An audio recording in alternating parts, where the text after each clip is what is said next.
Je pense pour moi, j'ai vraiment cette vision qu'on peut pas avoir l'entièreté, la vue sur l'entièreté de sa vie tant qu'on n'est pas arrivé jusqu'au bout Mmh.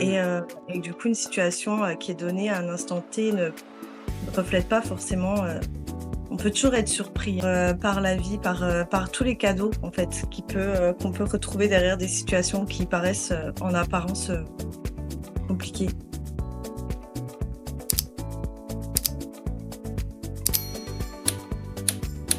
Bienvenue sur Chrysalium dans cet épisode de Trajectoire où j'ai le plaisir d'être avec, Marine qui, accompagne, plus particulièrement, les femmes et je vais la laisser, parler, de ses accompagnements un peu plus en détail.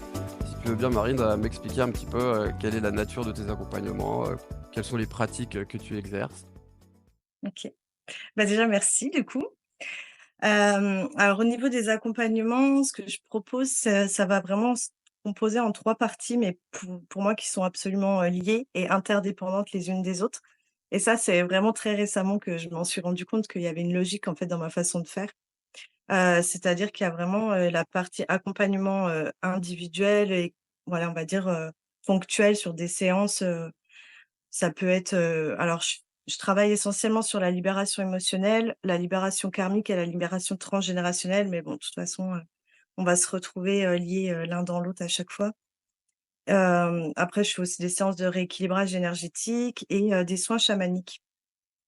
Donc ça, c'est vraiment, voilà, les séances que je peux, proposer individuellement et le massage énergétique aussi. Après, j'ai toute la partie accompagnement collectif, donc c'est là où vraiment c'est, dédié aux femmes.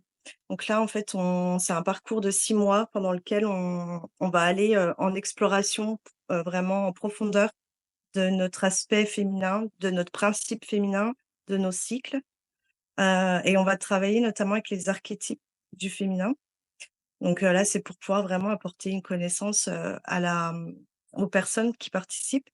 Et puis il y a le troisième volet, qui est, l'accompagnement, collectif, mais plutôt, pareil ponctuel, où, là je vais proposer des événements sur une journée, des événements, ce que j'appelle les journées initiatiques, ou les spirit sessions. Donc, par exemple, c'est, voilà, on va faire un cercle avec un thème, je vais recevoir les personnes pendant 2 heures, donc ça peut être cercle de guidance, ça peut être, autour d'un sabbat, ça peut être, voilà, donc ça, c'est vraiment les événements, qui sont du coup un peu plus ouverts et pour moi, tout est indissociable parce que, bah, il y a vraiment une trame, peut-être que je déroulerai, tout au long de l'interview, mais voilà, c'est mes 3 façons, en fait, d'accompagner.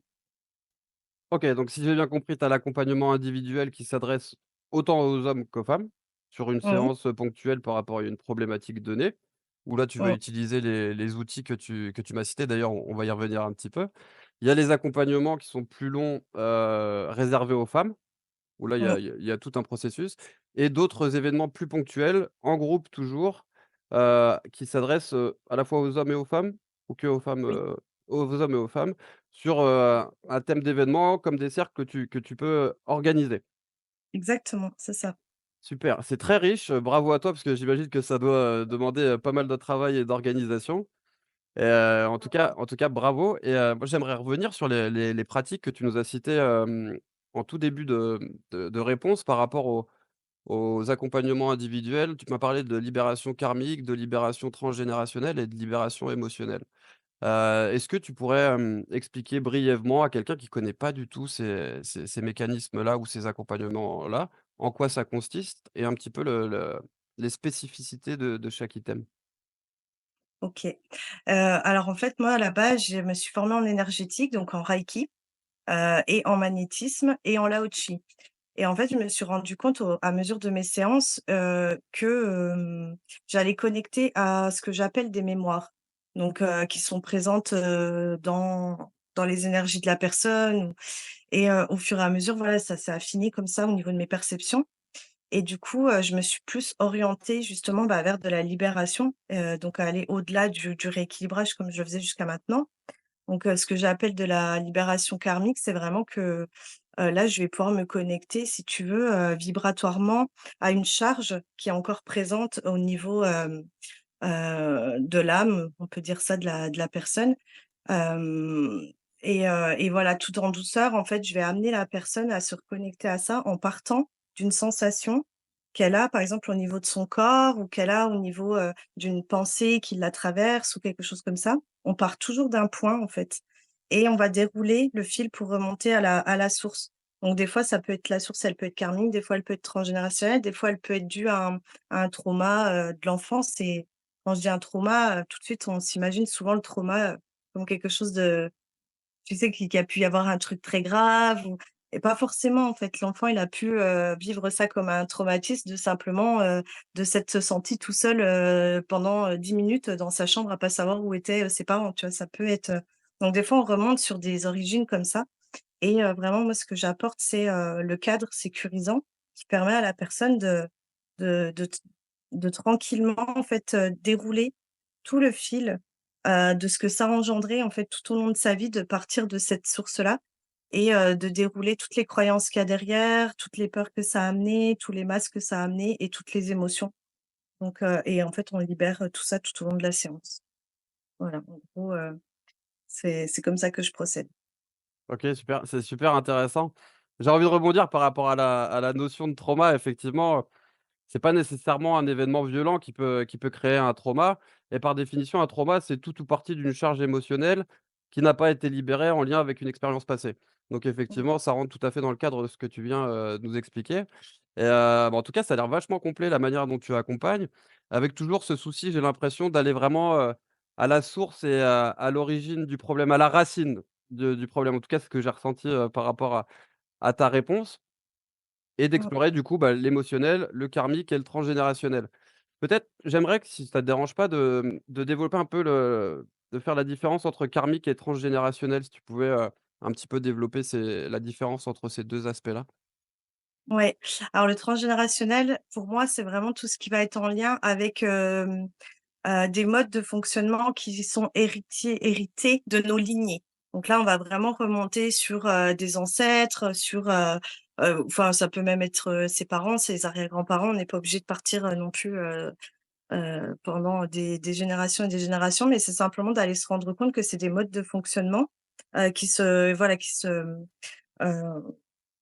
répercutent en fait de génération en génération et ce que moi j'appelle karmique, alors là-dessus, voilà, on a tous un petit peu, un regard différent. Moi, par exemple, j'ai c'est ce qu'on appelle souvent les vies antérieures, mais moi j'aime pas trop ce terme-là parce que pour moi, en fait, tous les espaces-temps se coexistent et cohabitent et du coup, pour moi, c'est des expériences de l'être, parce que je vois vraiment l'être en fait comme, comme des fractales et pour moi, ce sont des expériences qui sont, concomitantes les unes aux autres et voilà, qui peuvent avoir des répercussions, sur ce qu'on est en train de vivre parce que, ben, vibratoirement, si tu es en train de vivre un événement et puis que tu as une part de ton être, je sais pas, qui est restée entre guillemets, je mets des gros guillemets, mais coincée dans une, répétition d'expériences et qui, voilà, qui réactive sans cesse, cette, fréquence-là, en fait, par effet de résonance, ça peut venir se greffer dans notre vie. Voilà, donc c'est vraiment d'aller remettre un petit peu, de l'apaisement sur les sensations et pour pouvoir libérer, pour moi, c'est ce que je dis tout le temps, en fait. Même quand je fais du de la libération transgénérationnelle, en fait, c'est pas tellement de savoir ce qui s'est passé, l'important de dire: «Bah, tiens, oui, ma grand-mère, elle a vécu ça». C'est comment je connecte, en fait, à cette fréquence-là, comment je la reconnais et du coup, comment je la libère de sorte à ce qu'elle vienne plus influencer ma vie à chaque fois que je reconnais cette fréquence-là et que du coup j'agis en fonction parce que c'est comme ça que j'ai appris à le faire. Parce que Mmh. c'est vraiment de toujours ramener l'être au fait qu'à la base, il est un être, vibratoire et fréquentiel donc bon ça paraît un peu, ça paraît compliqué dit comme ça, mais quand c'est en séance, en fait, pour que ce soit simple, on va y mettre une histoire. C'est comme si on dépliait une histoire, en fait Mmh. et le fait de reconnaître l'histoire, de comprendre, de personnifier, d'avoir des événements tangibles pour le mental, c'est ça qui fait qu'en fait, on peut libérer, mais vibratoirement, ce qu'il y a derrière. Merci. Voilà, je sais pas si c'est clair. Si, si, c'était très riche. Effectivement, tu évoques des notions qui sont très intéressantes et à mon sens aussi, déterminantes, qui sont, les notions de fréquence, de vibration, de résonance et j'ai l'impression, en tout cas, tu m'arrêtes si je me trompe, que du coup le karmique, c'est vraiment d'aller, identifier, d'observer un petit peu, les fréquences qu'on peut émettre et comment elles se manifestent un petit peu à travers la vie de la personne que tu vas pouvoir accompagner. J'imagine que c'est, en accord avec ce que la personne elle veut et de quelle manière elle veut lever ses blocages et que Exactement, derrière la notion de karmique, toi, c'est ce que tu mets là, vraiment d'aller nettoyer un petit peu ou libérer, les conditionnements inconscients qui font que la fréquence de la personne va manifester dans sa vie, dans le présent, des événements qui vont, peut-être pas lui convenir. En général, quand on vient voir un thérapeute, c'est qu'il y a quelque chose qui convient pas. Alors que exactement. Mmh. alors que la notion transgénérationnelle, c'est plus pour voir un petit peu sur ce qui est transmis inconsciemment, de génération en génération, mais qui peut toujours avoir de l'influence, dans le présent et dans l'expérience présente de la personne. C'est totalement ça. En fait, si tu veux, si on devait le redéfinir de manière beaucoup plus simple, c'est ce qu'on pourrait appeler l'acquis et l'inné. Pour moi, le karmique, c'est l'inné et le transgénérationnel, c'est l'acquis. Si c'est un peu plus clair dit comme ça. Ça me parle et les 2 peuvent être en mouvement et venir, résonner, ensemble et créer d'autres résonances et d'autres mélanges, de fréquences. Exactement. Ce qui fait, Ouais, une richesse infinie de manifestations dans la matière. c'est ça et c'est totalement ça. En fait, c'est très, ça me fait penser à la physique quantique, tout ce que tu viens de dire entre les vibrations, la fréquence et puis, bien évidemment la notion de temps qui est déterminante. D'ailleurs, ça me donne Mmh. envie de te poser la question là, tu as commencé à répondre un petit peu tout à l'heure, qu'est-ce que ça t'évoque le temps, au cœur de ta vie, soit perso ou au cœur de tes accompagnements? Qu'est-ce que ça t'évoque le temps? Alors moi, tu vois, mon rapport au temps, bah, déjà quand j'étais petite, je me souviens qu'il était toujours, j'avais toujours un rapport très bizarre, en fait, au temps. Il y avait des moments où je savais même pas si j'étais dans la réalité ou si j'étais dans un rêve. Mmh. Heu, Déjà quand j'étais gamine, il y avait des fois où le soir, quand je voulais m'endormir, je me disais: «Mais ça se trouve, je suis morte depuis longtemps, puis je le sais même pas» ou tu vois, des petites choses comme ça. Donc pour moi, il y a vraiment, en même temps, c'est complexe de se dire que on le sait, que le temps n'existe pas et que c'est simplement une, conséquence du fait qu'on est des êtres avec une mémoire et étant donné qu'on se rappelle de ce qui s'est passé il y a 2 minutes, bah, c'est ça qui déroule le temps et en même temps, bah, on est quand même un petit peu obligé de suivre cette ligne parce que c'est quand même, sinon après c'est bon, on peut plus rien mettre en place en fait parce que ça n'a plus de sens. C'est voilà, c'est compliqué, c'est complexe c'est de réussir à vivre dans l'instant qui est là, tout en ayant conscience que notre appartenance au passé n'existe pas et que en même temps, le futur, se réalise à chaque instant donc bon, c'est après on rentre comme tu dis, on rentre vraiment dans des notions de physique quantique et là franchement c'est pas mon domaine.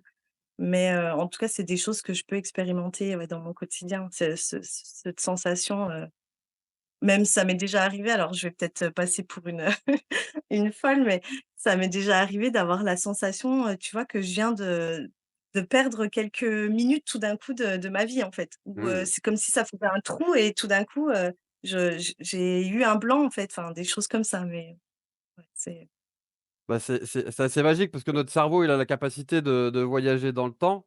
C'est ce qui nous dissocie un petit peu de certaines espèces, d'animaux. Le cerveau humain, il peut voyager dans le temps et effectivement, on peut, par l'esprit et c'est pour ça que les techniques telles que l'hypnose régressive aussi peuvent avoir, de l'impact. C'est qu'on mmh, on peut le faire voyager dans le temps et d'aller guérir et d'aller, déraciner ou apaiser une partie, de soi du passé qui a pu être blessée. Et effectivement, exactement. de commencer à rentrer dans ces notions-là, on peut vite partir, tu vois? En t'écoutant parler, je commençais à me dissocier gentiment, puis à voyager dans ces espaces de conscience que j'aime Ouais, bien et ça m'amène à te parler du coup d'une notion qui je pense, en tout cas, tu me diras si je me trompe ou pas, est centrale dans tes accompagnements, c'est la notion de conscience et mmh. comment tu l'amènes du coup? Qu'est-ce que ça t'évoque toi le terme de conscience, dans tes accompagnements et comment tu invites la personne à ouvrir les portes, à l'intérieur de sa propre conscience? Alors pour moi, le terme de conscience déjà, je pense que c'est pareil, on utilise un seul mot, mais pour, exprimer des choses différentes derrière.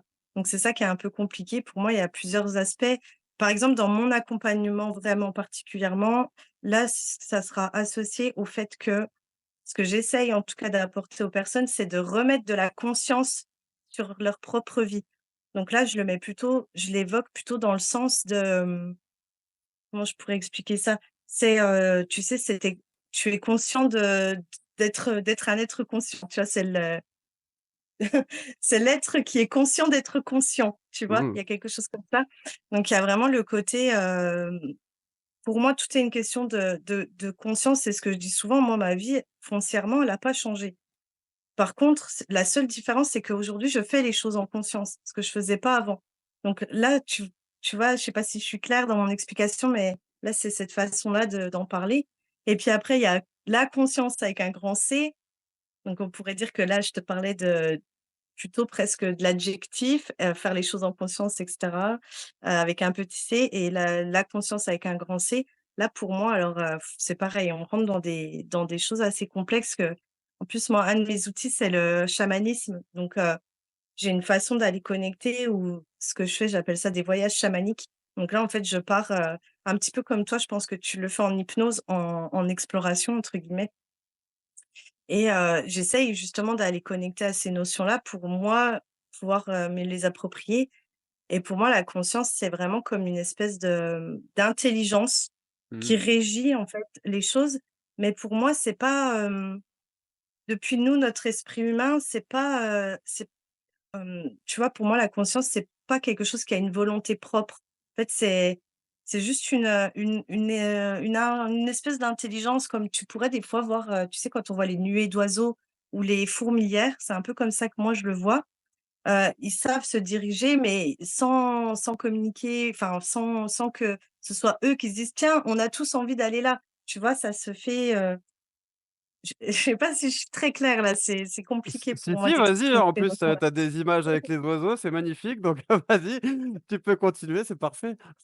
Et voilà, tu vois, c'est ça pour moi la conscience. C'est ce qui régit un espèce d'ordre, une espèce d'intelligence suprême qui, voilà, qui régit les mouvements, qui régit, les organisations et cetera.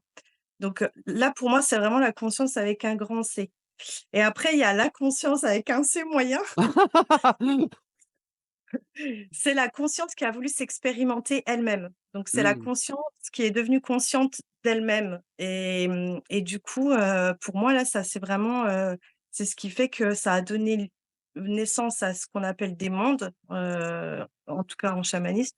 Et et ce qui fait que l'unité une qui existait à la base et qui contenait tout ce que tout ce qui est présent justement au sein de cette conscience, c'est, comme décuplé, subdivisé, tu vois? Comme plein de petits bouts. C'est vraiment en fractal que je vois ça, Mmh. pour aller voilà, s'orienter, et s'expérimenter dans des fréquences différentes. Donc Mmh. pour moi, en fait, tu sais, c'est un peu comme les poupées russes. C'est Voilà, ça s'emboîte les unes dans les autres. Et je trouve qu'à l'échelle de l'humanité, enfin, on le retrouve ce sens-là avec, notamment nous, comment l'homme il a évolué. Bah, voilà, on est passé de, un animal donc qui était régi par la conscience avec un grand C, à tout d'un coup, à l'humain qui a commencé à expérimenter, à rentrer dans son champ d'expérience, et qui est devenu conscient. Et après, tu vois, c'est comme on dit le fameux l'homo sapiens sapiens, l'homme qui sait qu'il sait, où là, on est rentré vraiment dans: «Ah, au fait, je suis conscient que je suis en train de faire quelque chose». Tu vois? Et ça, on peut le retrouver, pour moi, dans plein de choses différentes. OK, cool. Merci pour cette réponse. On part dans des strates, très philosophiques et j'adore ça puisqu'effectivement, c'est très fractal et c'est un monde, dans un monde, dans un autre monde et dans un autre monde et en fait, c'est infini puisque Mmh, ce que tu définis comme, la conscience avec un grand C, c'est un peu, l'univers entier à l'échelle infiniment grand et à l'échelle infiniment petit avec plein, d'intelligences qui se relient entre elles, qui intercommuniquent, qui interagissent entre elles et qui créent mmh, du mouvement, de l'énergie. À l'échelle de la matière et aussi à l'échelle, immatérielle, dans le subtil que nous, êtres humains, avec les outils qu'on a, on peut pas forcément, mesurer. Si ce mmh, n'est en rentrant dans des états modifiés de conscience, par le chamanisme comme toi tu peux le faire ou par l'hypnose comme, c'est je peux le faire aussi, où là on a accès à des choses un petit peu plus subtiles, qui peuvent être utiles, toujours dans cette vie-là, dans l'instant présent pour, améliorer la qualité de sa vie, de son bien-être ou même sa santé. Super intéressant, Exactement. super riche, on est déjà parti très loin, j'adore. Ouais, puis tu vois, des fois, ça me frustre un peu parce que j'aimerais, pouvoir avoir, les notions vraiment scientifiques pour pouvoir expliquer ça. Parce que c'est vrai que quand tu es en exploration, bah, toi, dans ton exploration, c'est hyper clair, tu comprends. Mais après en mots humains, étant donné que, pour l'instant, c'est pas encore, exploré ou en tout cas, pas, voilà, à l'échelle, mondiale, bah, on n'a pas forcément encore les termes pour expliquer réellement ça. Et tu sais, je me sens limitée en termes de mots. Mmh. Donc c'est pour ça que j'essaye de l'expliquer un petit peu avec des images, mais voilà, en gros, Après, c'est il y a quand même des scientifiques, hein, qui se penchent, sur le sujet et c'est vrai que c'est tout oui, l'univers de la physique quantique. Alors après, c'est vrai que moi, je vais pas avoir des propos de scientifiques en physique, quantique et c'est vrai que ça commence à être profond et très, très, très spécifique, mais en tout cas, rien que de comprendre qu'il y a des vibrations, des fréquences qui vont, se matérialiser parfois, de telle manière et d'autres qui ne se matérialisent pas de telle manière à être captées par l'homme. Ça permet déjà de faire une distinction entre 2 choses qui permettent mmh. d'évoluer, tranquillement. Donc pour quelqu'un qui dit ne pas avoir les mots humains, je trouve que tu t'en sors très bien et que tu as Ça quand va. même et que tu as quand même des mots humains pour de parler de fréquences, hein. Je sais plus qui c'est, qui disait, réfléchissez en termes, de fréquences, de vibrations et de résonance et vous comprendrez le sens de la vie. Je sais plus, ça doit être Einstein ou quelque chose comme Oui, ça, c'est enfin, je crois que c'est Einstein, il me semble, ouais. ouais, c'est quelque chose comme ça. Donc, lui-même était précurseur d'aller explorer, cet univers-là qui crée, débat dans le monde scientifique entre, les pragmatiques et les personnes un petit peu plus, ouvertes à d'autres possibilités et je crois que c'est Nassim Haramein, qui est assez précurseur, dans ce domaine-là en ce moment et qui disait, «La spiritualité, c'est la science qu'on n'a pas encore comprise». J'aime beaucoup cette Non, citation. mais je suis totalement d'accord. Tu vois, moi, rien qu'à mes enfants, c'est ce que je leur disais. Je dis: «Mais imagine, tu reviens, plusieurs siècles en arrière et tu dis aux gens que, à l'heure d'aujourd'hui, on est capable de se parler à travers un écran». Ça leur paraîtrait être de la magie, complètement folle, tu vois? Et satanique alors qu'aujourd'hui tout ça parce qu'on a compris on a compris comment les ondes électromagnétiques, elles fonctionnent. On a compris comment on pouvait, voilà, leur donner, alors j'y connais rien, mais, heu, comment on pouvait capter le signal, comment on peut l'orienter et cetera. Donc, pour moi, en fait, c'est ni plus ni moins que ce qui est encore aujourd'hui invisible à nos yeux et qu'on n'a encore pas les outils pour aller le capter, mais ça viendra, c'est sûr et certain. Mmh. Et c'est totalement ça. Tu t'aurais dit, à nos arrière-grands-parents, dans 2 siè enfin, dans un siècle, à peine, il y aura, effectivement des conversations, on pourra se voir à l'autre bout du monde, ils auraient halluciné, halluciné totalement. Donc nous, Ouais, en plus, ça a tendance à être, exponentiel avec, l'intelligence artificielle et avec les technologies, du moment. On est en train de vivre une époque où ça évolue, extrêmement rapidement. Donc ça mmh, risque de faire évoluer aussi la notion de conscience pour revenir, à cette notion-là qu'on commençait à explorer et qui est sans limite, hein, personnellement, c'est quelque chose que j'aime beaucoup et je trouve ça très intéressant d'aller explorer la conscience de chaque personne et je trouve ça d'une richesse, sans fin, rien que d'explorer la conscience de chaque être humain, tu vois? C'est un petit peu aussi ça l'idée de ces interviews et et du coup, j'aimerais revenir sur les 3 aspects. Donc il y a une conscience, de l'être humain, donc avec un petit c pour reprendre tes mots, où l'être humain, il met suffisamment de présence pour être conscient de sa propre présence au cœur de l'instant présent. c'est ça. Là, on va tous partir en hypnose. Il y a la conscience, donc sans limite, avec un grand C et j'aimerais revenir, moi, sur la conscience, que tu appelais moyenne. Est-ce que ce serait pas une façon de se connecter entre la petite conscience individuelle et la conscience globale et on pourrait appeler ça la conscience, collective. Je sais pas, tu m'arrêtes si je me trompe ou, est-ce qu'il y a de ça où on peut se ressentir connecté, à d'autres personnes et former encore un autre type de conscience? Oui, bah, c'est ça. Bah, de toute façon, pour moi, c'est pareil. En fait, on est, tout le temps dans un champ, informationnel, en permanence, en fait. Enfin, on est rien que par les pensées qu'on émet, on est déjà en train d'émettre des informations et en fait, c'est pareil, on se rend pas compte, là, je pars un petit peu, mais je digresse un peu, mais tu sais, c'est pareil, on parle beaucoup d'hypersensibilité maintenant, voilà, tous ces nouveaux un petit peu termes, et quand on repart alors là non plus, c'est pas mon domaine, donc j'en parle de manière vraiment, pas du tout en rentrant dans les détails, mais quand on étudie, la psyché humaine, on se rend compte que entre ce que nous, clairement, on a capté et dont on est conscient qu'on a capté et réellement ce que notre inconscient, lui, il a capté, il y a rien qu'entre les 2 déjà, il y a un monde. Donc pour moi, c'est ça, c'est vraiment on baigne dans ce champ informationnel tout le temps et c'est simplement que cette conscience entre les 2, si tu l'appelles de cette manière-là, c'est celle qui est capable d'aller connecter à ce champ informationnel. Ça ne veut pas forcément dire que c'est pas ça t'appartient pas forcément à toi dans ta vie, donc c'est pas la conscience avec le petit c que tu mets à, te rendre compte de comment je vis au quotidien, quelle présence je mets dans ma vie et cetera.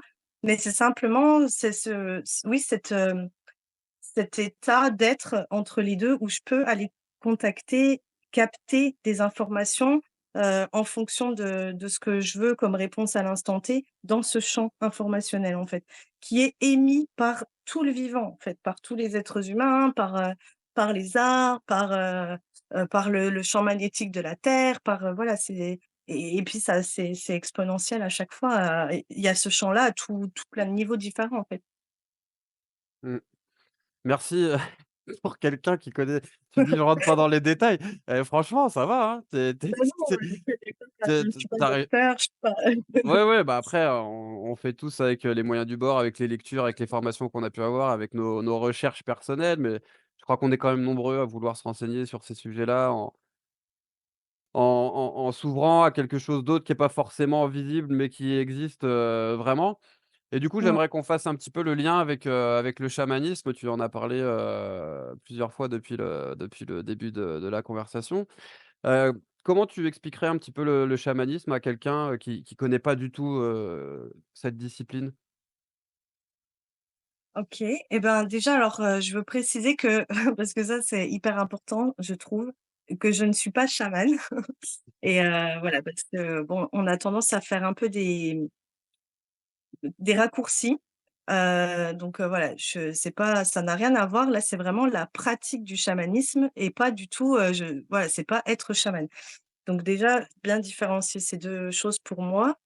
Donc, moi, à mon niveau à moi, comment moi je pratique le chamanisme, comment je l'explique, c'est justement la possibilité de passer par un biais cognitif qui me permet de capter justement ce champ d'information. Donc moi, par exemple, ben, c'est grâce au tambour, les vibrations de mon tambour, en fait, vont me permettre d'aller me connecter à un état d'être intérieur. Hem, alors là encore, hein, je l'explique très mal, mais ça passe par les vibrations du cerveau, mais aussi par, le cœur, tu vois? De ramener de la sécurité, de le ramener de l'apaisement, ce qui permet de pouvoir plus facilement, partir en voyage et voilà, c'est comme ça que moi, à mon niveau, je le pratique. Pour moi, c'est vraiment, d'être, ce pont, au milieu de ce champ d'information qui est capable d'aller chercher avec justesse, l'information qui a besoin, à l'instant T pour pouvoir la retransmettre ou qui est capable aussi de pouvoir aller, hem, sur, voilà, sur un souvenir, d'enfance, et puis, libérer, la charge qui est associée à ce souvenir. Enfin voilà, il peut y avoir plein de choses après, mais, en gros, c'est ça, si je dois l'expliquer, à ma manière. En fait, si j'ai bien compris, le chamanisme, tel que tu le pratiques, c'est un outil pour aller, créer un chemin vers l'allègement d'une charge, émotionnelle et la résolution de problématiques de la personne à l'instant T où elle vient te solliciter, tout simplement. Exactement, ouais. Quand je l'utilise en accompagnement et après il y a aussi tout un autre, volet entre guillemets où là c'est beaucoup plus personnel, c'est plus une reliance intérieure, qui fait que, heu, j'ai une façon en fait de voir, le monde, ce qu'on appelle, tu vois la bon même si c'est pas totalement ça, mais, les animistes, tu vois? C'est d'aller reconnecter au fait que, bah, justement il y a tout a une conscience, tout est conscience et voilà tout est, relié les uns aux autres. Il y a des répercussions, chacun de nos gestes a des répercussions sur le reste et cetera. Donc ça, c'est plus une reliance qui est intérieure et qui m'est propre, qui est pas forcément propre au chamanisme, mais en tout cas, c'est par cette voie-là que moi je m'y suis reconnectée. Ça me fait penser à un bouquin qui s'appelle «Le chamanisme, animisme», qui explique un petit peu, ce que tu viens de dire en disant que toute forme de vie, toute chose possède, une âme, donc une énergie et ce qui m'amène à la notion, d'énergie, puisque tout à l'heure on parlait de fréquence, de vibration, et j'ai oublié de conclure par, le fait, que les fréquences vibrent sur une certaine fréquence et libèrent une certaine forme d'énergie, et tu en Mmh, parlais, c'était un petit peu toi ta porte d'entrée dans les pratiques. Tu as commencé, par le reiki, le laoshi et le massage énergétique. Moi, mmh. j'ai une petite question par rapport à ça, c'est elle s'est passée comment toi, dans ta vie, la rencontre avec ces pratiques-là? Est-ce que c'est quelque chose, qui était déjà familier dans ton environnement ou, il y a eu un événement particulier ou une rencontre, je sais pas, est-ce que tu veux bien, développer un petit peu ce point-là? Alors dans mon environnement, pas du tout. Mais alors, vraiment pas du tout, de chez pas du tout. Hem, C'est-à-dire que moi, je suis née dans une famille où, on m'a toujours dit: «Quand tu es mort, tu es mort, puis c'est fini, puis il se passe rien». OK. Enfin voilà, j'exagère un peu le truc, mais c'est ça. Enfin, c'est pas du tout des notions, que dans lesquelles j'ai baigné et en fait, moi, ce qui m'est arrivé et puis en plus, j'ai même pas entre guillemets la partie, tu sais, un peu religieuse. Il y a des gens qui sont rentrés un peu aussi par là parce que, voilà, dans la religion, on parle de, même si on ne va pas forcément le dire avec ces mots-là, ça dépend des traditions, mais même si on parle quand même d'une vie après la mort, on parle quand même un petit peu de ces notions-là, que moi, mais vraiment, pas du tout, quoi. J'ai comme je dis, c'est comme si j'étais, sous cloche, j'avais été sous cloche, toute ma vie par rapport à toutes ces notions-là et en fait, ce qui s'est passé, c'est que, à mes 32 ans, j'ai subi un gros deuil, en fait, qui est le père de mes enfants, et en fait, ce qui s'est passé, alors c'est un peu bizarre et je résume très, très brièvement, mais c'est-à-dire qu'au moment où je l'ai découvert, mort, donc c'était la première fois de ma vie déjà que j'étais face à la mort parce que, ben, je me je voilà, j'avais vraiment, toujours cette gratitude de me dire: «Moi j'ai de la chance, j'ai 32 ans, j'ai perdu personne d'important, j'ai encore mes grands-mères, j'ai encore mes grands-pères, j'ai connu j'avais même encore mes arrière-grands-parents, jusqu'à un certain âge». Enfin, tu vois? Vraiment ce truc de me dire: «Waouh, j'ai de la chance, j'ai jamais perdu quelqu'un de proche» et quelque part, j'étais même jamais allée, encore, dans un funérarium, enfin, j'avais jamais, tu sais, un petit peu presque naïf quoi, la fille, qui a jamais été confrontée à la mort, quoi et du coup, bah, le jour où j'ai été confrontée, hem, en fait, il s'est passé quelque chose d'assez, bon, tout le choc, enfin et cetera et en fait, ce qui était très étrange, c'est que en même temps que j'étais confrontée à ce choc, il y avait comme une part de moi, en fait, qui s'est dissociée et qui regardait un peu les choses d'en haut Mmh. et je le ressentais ça et je ressentais cette part de moi qui regardait les choses d'en haut et c'est comme si elle était sereine, elle était tranquille là-dedans et comme si tout d'un coup je comprenais qu'il y avait un sens. Je comprenais qu'il y avait, un chemin de vie. Je comprenais qu'il y avait des synchronicités parce que tout d'un coup mais ça allait très, très vite dans ma tête à ce moment-là, tu vois? Mais tout d'un coup je recaptais en fait plein de choses, je refaisais des liens entre plein de choses et je me ressouvenais de détails, tu vois, de petites choses où je me dis: «Ouais, mais en fait, beh, enfin, je le savais que ça allait arriver», enfin, tu vois, des choses comme ça et c'était très étrange. C'est vraiment, il y a une partie de moi qui était comme un petit peu au-dessus comme ça et qui est venue vraiment ouvrir un espace intérieur où, comme je dis, c'est vraiment cette sensation, tu sais, c'est quand tu te retrouves brisé, que la lumière, du coup, elle peut passer. Alors qu'avant, elle pouvait pas parce que, bah, il y avait, un truc quoi qui faisait, voilà, qui masquait, qui faisait, «muraille» entre guillemets et là, au moment où il y a tout ça qui s'écroule, ben, il reste, que, là, il reste que la lumière, en fait et il reste que, «l'amour» entre guillemets qui peut te pénétrer à ce moment-là parce que finalement, il y a que ça qui est intemporel et ça, ça m'a reconnectée fort, en fait, à tout ça, mais presque dans l'instantané, j'ai envie de dire. Mmh. Mais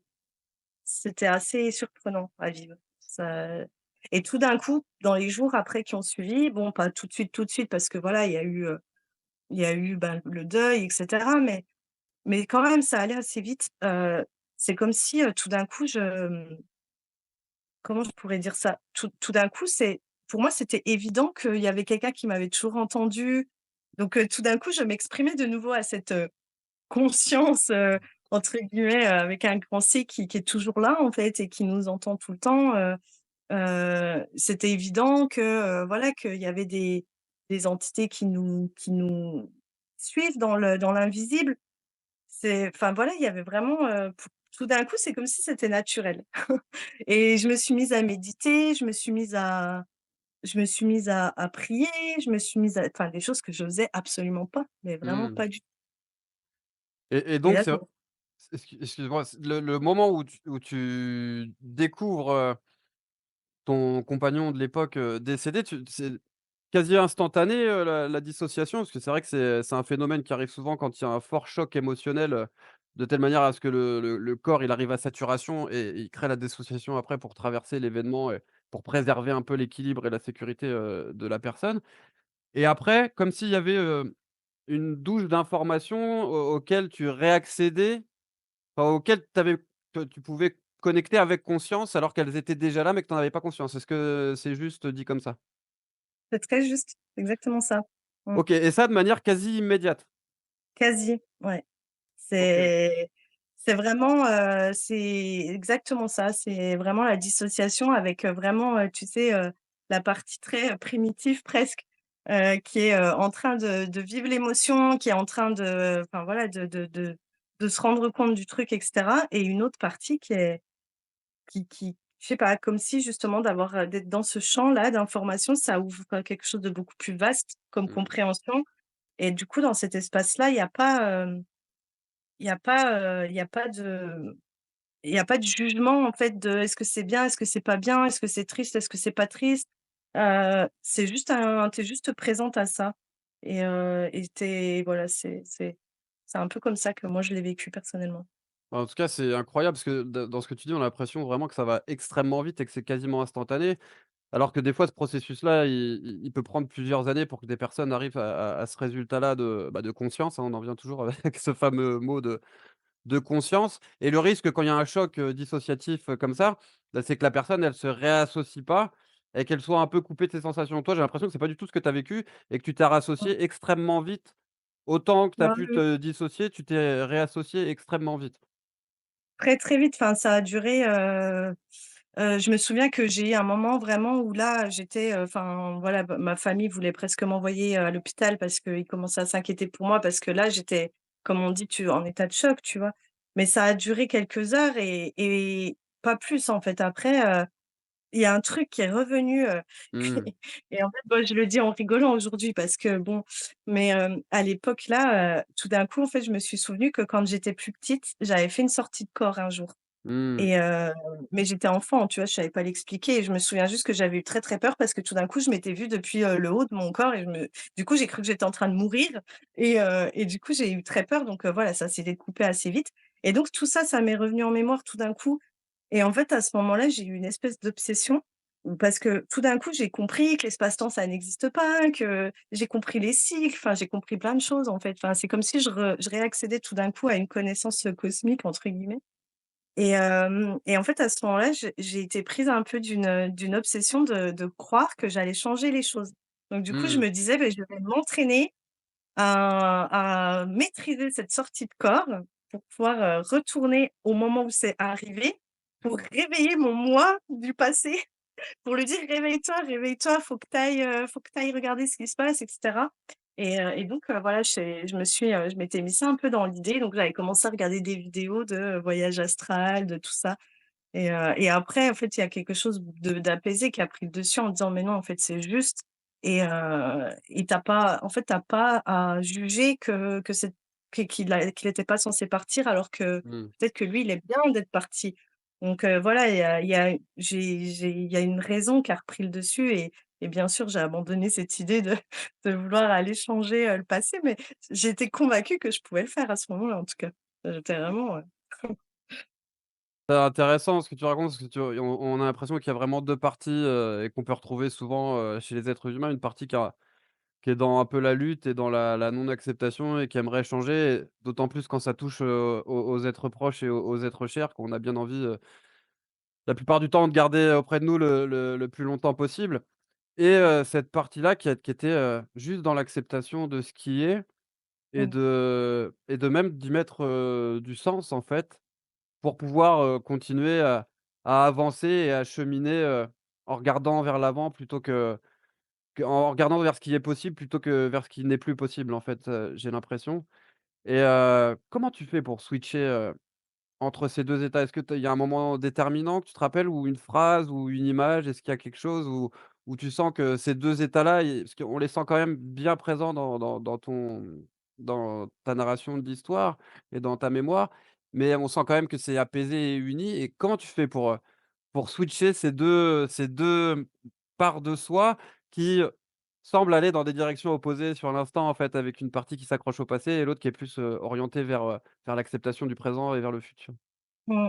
Bah, il y a eu plusieurs, choses. Il y a eu déjà le fait qu'à ce moment-là, je me suis reconnectée fort aussi à ma quelque chose que je faisais quand j'étais enfant, c'était écrire. Et Mmh. ça a vraiment été, un exutoire en fait pour moi de pouvoir exprimer ce que je ressentais, de pouvoir expérimenter ces états d'âme qui pouvaient descendre vraiment, très, très profondément et puis l'instant d'après, au contraire, monter super haut. Parce que l'instant d'après, j'étais juste baignée d'amour et juste dans une compréhension de ouais, de grâce, de quelque chose de beau, de divin. Donc vraiment, il y avait cette phase-là qui a été très importante pour moi, c'est de pouvoir mettre déjà sur le papier ces choses-là. Mmh. Heu et puis, en la deuxième étape, il y a eu vraiment, après il y a eu le confinement, pas longtemps après, et ça, le confinement, en fait, ça m'a vraiment permis, parce que ce qui s'est passé, c'est que, ben, voilà, moi j'ai des enfants, donc je me suis retrouvée toute seule avec mes enfants. Donc, tu vois, j'étais prise dans ce quotidien, le matin un peu mécanique, automatique, voilà, faut aller à l'école, faut faire ceci, faut faire cela. Donc, j'étais pas forcément présente à mon deuil dans ces moments-là et puis dès qu'ils étaient partis, qu'ils étaient à l'école, bah, là, c'est bon, je me lâchais, tout ce que j'avais besoin au niveau émotionnel et en fait, quand il y a eu le confinement, bah, tout d'un coup, tu te retrouves avec les enfants tout le temps à la maison et bah, je pouvais pas me permettre d'être effondrée, tout le temps quand ils étaient là, enfin voilà. Donc là, à ce moment-là, il y a le vivant, en fait, a repris, beaucoup plus le dessus. Puis en plus, le confinement, enfin, c'était particulier, tout le monde l'a vécu, pas se reconnecter à la nature, se reconnecter à son jardin, enfin, se reconnecter à des valeurs, de base, enfin tout ça donc là, il y a un chemin un petit peu, un il y a vraiment le quelque chose de vivant, en fait, qui a commencé à reprendre le dessus et puis en 3 temps et ben c'est justement quand j'ai été mise en relation la première fois avec, bah, des professionnels, de thérapie, alternative holistique. Donc la première personne que j'ai vue, c'était un médium. Non, je dis des bêtises. La toute première personne, c'était une kinésiologue OK. et ça, pour moi, ça j'ai vécu une grosse, grosse libération à ce moment-là, notamment au niveau de la culpabilité que je portais, et ça, donc voilà, ça a été, la en troisième temps, c'est de venir, bah, commencer un petit peu «le travail sur moi» entre guillemets Mmh. et justement pour venir un peu réunifier ça et lâcher la culpabilité, lâcher tout ce qu'il y avait derrière pour pouvoir rentrer dans l'acceptation. Mmh. Merci de partager, ce cheminement, intime. Franchement, c'est d'une richesse, en tout cas à mon sens, absolue tu parlais de l'écriture et ensuite, je rappelle que ma question initiale, c'était comment tu as rencontré, les pratiques alternatives et comment toi tu t'y es formé et en fait, tout ce processus-là, à partir du choc en quelque sorte, a vraiment entraîné tout un cheminement que tu as très bien décrit et là où l'écriture, a pu t'aider à être, une première étape, j'ai envie de dire, pour continuer à avancer et j'écris moi-même et ça faisait partie de mon processus, aussi donc je te comprends et j'aimerais enfin, si ça te dit, si tu es d'accord pour développer un petit peu ça, qu'est-ce que avec le regard que tu as maintenant, qu'est-ce que ça a décoincé exactement l'écriture, dans ton processus? Quelle étape ça t'a permis de franchir en quelque sorte? Hem, alors, je pense qu'il y a plusieurs choses. Il y a déjà le côté où pour moi, c'était par là que je reconnectais à mon âme, petit à Mmh. petit, de pouvoir être dans une expression, sans sans, phare, sans tu vois, sans comment on pourrait dire? Sans filtre, tu vois? D'être simplement dans quelque chose là qui coule, qui est là, là dans l'instant et qui a juste besoin de s'exprimer. Donc je pense que c'est par ce biais-là que petit à petit je recouvrais, la reconnexion que je pouvais avoir avec mon âme, avec le fait de communiquer directement avec elle qu'est-ce qui se passe pour toi? Qu'est-ce qui est présent et cetera?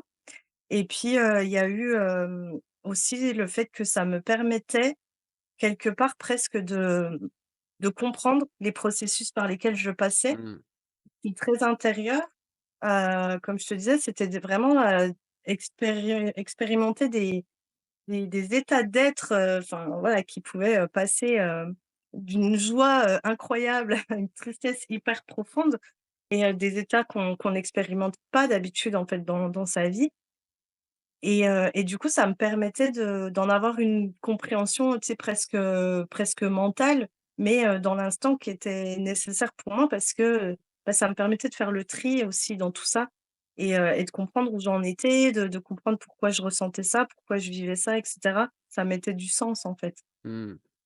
Mmh. Ouais, ça met du sens et ça permet aussi de se dissocier de ses émotions, de faire les tris, dans les pensées qui peuvent être, très riches et avec un flux, assez important, quand c'est dense en émotions. Et Ouais, là, je partage un truc perso. Moi, ça me permet aussi de pas oublier l'écriture, le fait d'écrire quelque chose et de l'ancrer. Je ouais, je je soigne un peu la peur de l'oubli d'une certaine manière pour conserver justement, les prises de conscience. On en vient toujours à cette histoire de conscience. C'est comme si on se redissociait un petit peu de la charge émotionnelle qui nous traversait dans l'instant T pour la regarder et comme si on la caressait, on la cajolait en même temps pour faire la paix avec ces émotions qui peuvent parfois être, inconfortables à ressentir, dans le corps. Et ouais. donc du coup, tu écris, tu chemines, tu prends conscience et tu trouves du sens et le moment où tu vas voir la kinésiologue, c'est quel élan qui te fait, prendre rendez-vous? Je sais pas si tu te rappelles exactement, sans Oui. forcément trop rentrer dans les détails et revivre cet instant-là, mais juste dans les grandes lignes, qu'est-ce qui te donne élan? Tu te dis: «Tiens, je vais me faire, aider par une kinésiologue à un moment donné».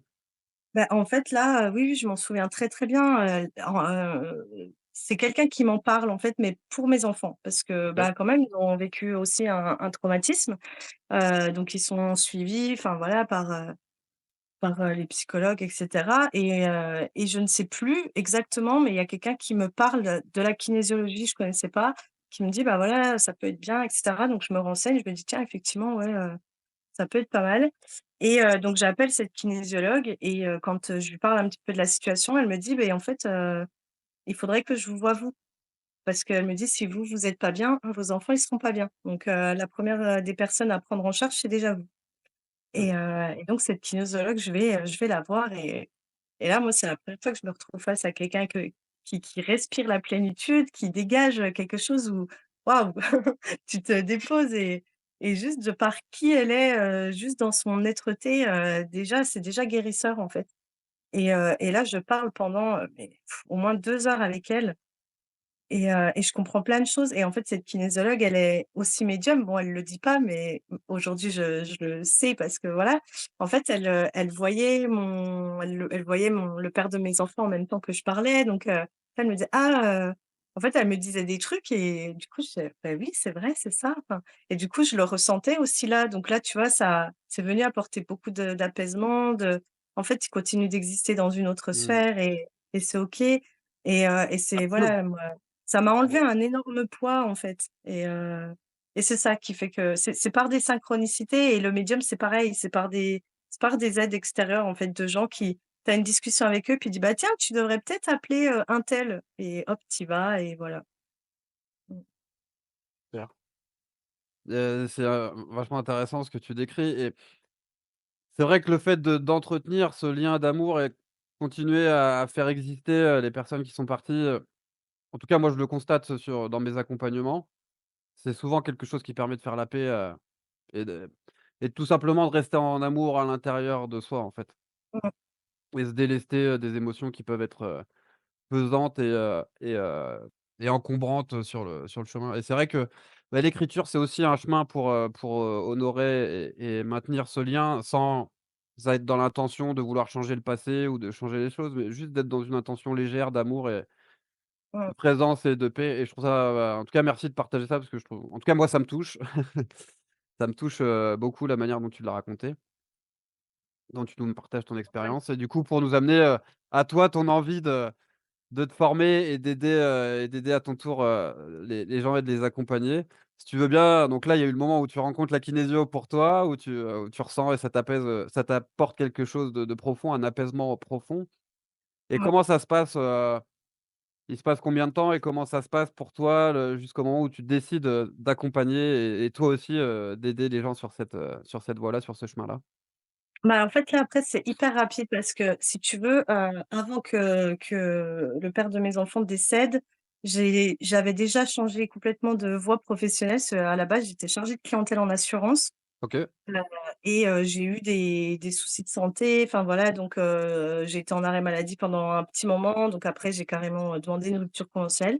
En fait, à ce moment-là, je suis un peu revenue à mes premières envies d'adolescente qui étaient d'aller dans l'esthétique, mais pas pour le côté beauté, pour le côté, bien-être, en fait. Pour le OK, côté prendre soin. Parce que déjà, moi, quand j'étais plus jeune, j'étais toujours celle qui faisait des masques à mes copines, voilà, qui les épilait, qui prenait soin d'elles et cetera. Et étant donné que je connaissais pas du tout le côté holistique, énergétique et cetera, pour moi, à ce moment-là, mon truc de référence, c'était, voilà, c'était l'esthétique, quoi. Et donc je reviens un petit peu à ce projet-là. Donc déjà, à ce moment-là, j'avais pris des démarches donc j'avais repris mes études, en fait. J'avais repris un CAP esthétique et puis, bah, forcément quand il y a ce deuil, je mets en suspens mon CAP. Je leur explique que voilà, là, il me faut je fais une pause là-dedans et cetera et en fait, ce qui se passe quand je rencontre cette kinésiologue et puis ensuite je rencontre un médium qui est maître reiki et du coup après ça va très, très vite. Il est aussi lithothérapeute et là je me reconnecte à l'amour des pierres mmh, et l'amour des minéraux et ça vient pareil par une synchronicité folle, enfin bref. Et donc ce que je fais, c'est qu'à ce moment-là, j'ai un projet de mêler le soin du corps, donc le côté, purement esthétique, massage et cetera, avec la lithothérapie. Donc la toute première formation que je fais, c'est lithothérapeute, en fait. OK. Et donc c'est vraiment le truc de me dire, ben, quand je vais masser les personnes, je vais aussi leur mettre les pierres, leur mettre les minéraux, leur mettre les cristaux et cetera. Donc c'est ça, en fait, ma première rentrée, là-dedans, c'était d'apporter le côté, justement, bah, holistique que j'ai expérimenté sur moi-même. De dire: «Bah, c'est bien beau de venir vous faire un massage, mais on va aussi aller dans le côté apaisement, dans le côté énergétique et cetera». Et c'est par là que ça passe, en fait, à la base.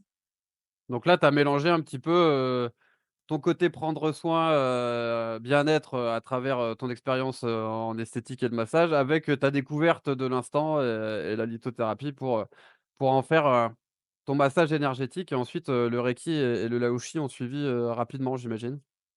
Ouais, ça a suivi rapidement derrière parce que donc ce lithothérapeute donc qui est médium, il était aussi maître reiki donc après, ben, voilà, tu vois, un appel en engendre un autre. Donc après je me suis formée en magnétisme, je me suis formée en radiesthésie, je me suis formée en reiki, et cetera et pour moi, c'était que des façons bah, d'être toujours plus, dans la possibilité d'accompagner la personne sur différents aspects d'elle-même. Donc c'était que du plus, en fait, pour moi. Et en fait, ce qui s'est passé, c'est que mon CAP, je l'ai pas validé, pour un truc, très, très bête, alors que j'ai eu des super bonnes notes, enfin bref, mais bon, on va pas rentrer dans le détail Bah, tu peux rentrer et si tu veux dans les détails, c'est comme tu veux. non, non, ça bon, c'est pas très intéressant, je pense pas que ça va intéresser les gens, mais OK. disons qu'à ce moment-là, en fait, à ce moment-là, je me dis: «Bah, c'est très bien, c'est très juste». C'est justement parce que je suis pas censée aller dans «l'esthétique» entre guillemets, mais en fait, me concentrer que sur la vraiment, l'énergétique. Donc du coup, voilà, après je pars, que dans, le soin énergétique du coup. OK, super. Merci, d'avoir, retracé ton parcours et ton switch, professionnel en quelque sorte. J'ai une autre question, on va s'amuser un petit peu, tu l'as peut-être déjà fait d'ailleurs, c'est vu ce que tu m'as dit, j'en suis quasiment certain, mais on va aller le vérifier quand même. Qu'est-ce que tu aimerais, on va jouer sur les capacités du cerveau à revenir, à voyager dans le temps. Ouais. Qu'est-ce que tu aimerais dire à la femme qui vit son choc émotionnel avec le regard que tu as maintenant? Si tu devais, lui souffler, une phrase qui l'aide sur son épaule, ça serait laquelle? Change rien, Mmh, ouais. Change rien en fait, tout est parfait et tu as juste été, parfaite dans tout ce que tu as vécu et enfin, c'est même pas parfait le mot, je pense que c'est même encore au-delà de ça. C'est c'est juste voilà, ouais, change rien, change rien et il y a rien besoin de il y a besoin de revenir sur rien, en fait, je pense. Donc tu lui dirais: «Change rien» dans le sens, «Reste comme tu es»? Enfin, sois toi-même, quelque chose comme ça? Bah et con dans le sens aie confiance parce que le chemin que tu es en train de prendre est, juste, parfaitement le bon, en fait. Donc Mmh. j'essayerai pas, en fait, d'aller changer, la perception de l'instant pour essayer de réorienter vers autre chose. Non, juste, aie confiance. Mmh. T'inquiète pas, c'est voilà, Fais-toi tout va confiance. bien, OK. tout va se dérouler, à merveille, selon ce que tu es censé vivre. OK, super. Autre, question qui est un peu dans la même vibes.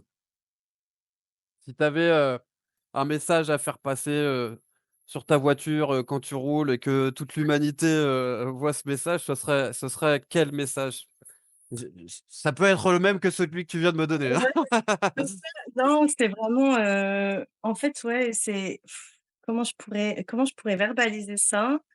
Hem, Bah, ayez pas peur de casser les codes, en fait. Ayez pas Mmh. peur de casser la carapace justement pour que la lumière, elle puisse passer. Mmh. Sinon elle passera jamais et ouais, ça peut faire peur de tout d'un coup de se retrouver, sans aucune, sans repère en fait, sans fondation. Après, c'est ce que je dis souvent, j'ai conscience que quand je dis ça, c'est «facile pour moi» entre guillemets parce que j'ai pas eu le choix. C'est la vie qui a fait en sorte que de toute façon, toutes mes fondations se sont écroulées. Donc je peux comprendre que quand c'est pas la vie en fait qui te l'amène par quelque chose d'extérieur, ce soit beaucoup plus difficile que de le faire émaner de soi-même. Ça, je peux comprendre que ce soit difficile de, ben, je sais pas moi, d'entamer un changement professionnel, d'entamer, un divorce quand on est, dans un couple, voilà, où on est plus en train de mourir qu'autre chose et cetera. Donc c'est vrai que j'ai presque l'impression que quand je le dis depuis ma posture à moi, c'est presque facile parce que bon, bah, moi, de toute façon, j'ai pas eu le choix donc Mmh. mais ouais, c'est vraiment ça, c'est vraiment, les moments d'inconfort, amènent vers autre chose et si on passait jamais par cet inconfort, on bougerait pas, on n'évoluerait pas. Voilà, Mmh. c'est l'inconfort nous force à évoluer, nous force à aller chercher des ressources dont on n'imaginait même pas qu'on les avait et ça, c'est beau et à l'heure d'aujourd'hui, moi, j'ai vraiment ce truc de me dire: «Mais quoi de plus beau que de découvrir l'œuvre qu'on est, en fait?» Mmh. Quoi de plus merveilleux que ça? C'est on est tellement on a tellement de facettes, on a tellement de ressources, on a tellement de choses comme ça et si on va pas dans des projets, dans des décisions, dans des choses qui nous confrontent, en fait, qui nous forcent à aller chercher des nouvelles ressources, de nouveaux talents, des nouveaux potentiels, ben, on va pas à la découverte de tout ça et c'est clairement tellement dommage. Et ben, tout ça en une phrase? Magnifique! Tu Ah aimerais et pas ah ouais, magnifique, tu en mission là, c'est bien. Parfait. Ah beh, et si l'inconfort nous rendait plus forts en quelque sorte? Ouais, ouais, ouais, on peut dire ça, Pour faire et puis un peu de rime. Hein? et ouais, plus fort et mais pas que, tu vois? Parce que ça va aussi aller chercher notre vulnérabilité et je pense qu'à l'heure d'aujourd'hui, on parle pas assez, de ce besoin d'être, vulnérable et de ce besoin d'accepter cette vulnérabilité. Pour moi, l'un va pas sans l'autre. Beh, ouais, et je suis entièrement d'accord avec toi et ça me fait penser à une loi, de l'énergétique qui est la loi de la polarité et qui dit que toute notion a besoin de son opposé pour pouvoir exister et Mmh. paradoxalement, puisque y la vie c'est un paradoxe, à elle entière, plus on s'autorise à toucher à notre, vulnérabilité et ben, plus on s'autorise à être fort aussi et c'est une paire qui fonctionne ensemble. Je suis totalement d'accord avec, ce que tu viens de dire. Complètement. Ouais, complètement. Puis on peut faire le même parallèle avec, toutes ces notions là qu'on entend beaucoup dans la spiritualité, travailler sur soi et cetera. Mais pour moi, c'est pareil, quand on veut monter, ben, faut descendre aussi. Voilà, c'est si on veut continuer à progresser, ben, faut aussi aller voir, tout ce qu'on a mis là-bas, là-dessous là, sous le tapis et c'est vraiment de pas avoir peur de ça parce que l'un ne va pas sans l'autre et d'une grande ombre naît une grande lumière donc allons-y et voilà. C'est de toute façon, faudra le faire à un moment donné donc moi j'ai un peu, tu sais le dicton, «Plus vite c'est fait et plus vite on Ouais, n'en parle plus». ouais, je suis assez d'accord avec toi aussi. Merci, moi j'ai fait le tour un petit peu des questions que j'avais envie d'explorer avec toi. Où est-ce qu'on peut, te contacter? Je crois que te ta page Facebook, c'est Marine à fleur d'âme. Est-ce Mmh. que tu as un site internet, Oui, Instagram, oui. Ben, ouais, la totale. Non, non. Ouais, j'ai un il y a Instagram, donc pareil, c'est Marina Fleur d'Âme, il y a une chaîne YouTube, Marina Fleur d'Âme, et puis, le site internet, c'est afleurdame.info. Voilà. Mmh, OK. Et ben, j'invite toutes les personnes qui en ressentent, l'élan et qui ont envie de connecter avec toi, plus amplement, à se rendre, sur, l'un de tes canaux de communication pour, faire connaissance avec toi et pourquoi pas, partir dans un processus intérieur, dans lequel je suis, certain que tu seras, une très bonne guide pour eux ou pour elles. Et ben, En j'espère. en tout Merci cas, beaucoup. ouais, merci à toi pour, ce moment. C'était très riche, je sais même pas combien de temps on a mis on a passé un bon moment, c'est super cool, le temps est passé vite. Merci beaucoup pour les partages et pour, les choses, intimes que tu as pu mettre dans l'échange, puisque c'est souvent dans ces moments-là qu'il y a beaucoup de ressources et de richesses. Donc, merci beaucoup, pour ça et pour finir, qu'est-ce qu'on peut te souhaiter pour, le futur proche ou moyen ou à plus long terme? C'est quoi, la chose la plus importante qu'on peut te souhaiter aujourd'hui, là? Mmh, bonne question, bah, je sais pas, de continuer comme ça, voilà, change rien encore une fois. On revient à ce change rien, tout est parfait. Voilà, c'est ça, tout est parfait, mais quand même et de temps en temps, faut mettre un petit coup de boost et il faut y aller, quoi. Mmh. Change rien en changeant quand même un petit peu, quoi. Voilà. Non, change rien, mais voilà, faut rentrer dans le processus qui permet le changement quand même. Change rien au Ouais, processus. je crois que j'ai compris l'idée et on finit sur un magnifique paradoxe, donc c'est Voilà. De toute façon, nous sommes des êtres paradoxales et bon, à un moment donné, ça sert à rien de lutter contre ça, c'est comme ça, c'est comme effectivement, ça. Mmh. effectivement et la nature, elle nous montre que la vie est paradoxale tous les jours avec, l'alternance entre la nuit et le jour. Exactement. Mmh. Merci beaucoup Marine et bah, à très bientôt et je te souhaite, plein d'accompagnement et de t'éclater, dans ta vie perso comme, professionnelle en tout cas. Merci beaucoup pour ce moment. À Bah, bientôt. merci.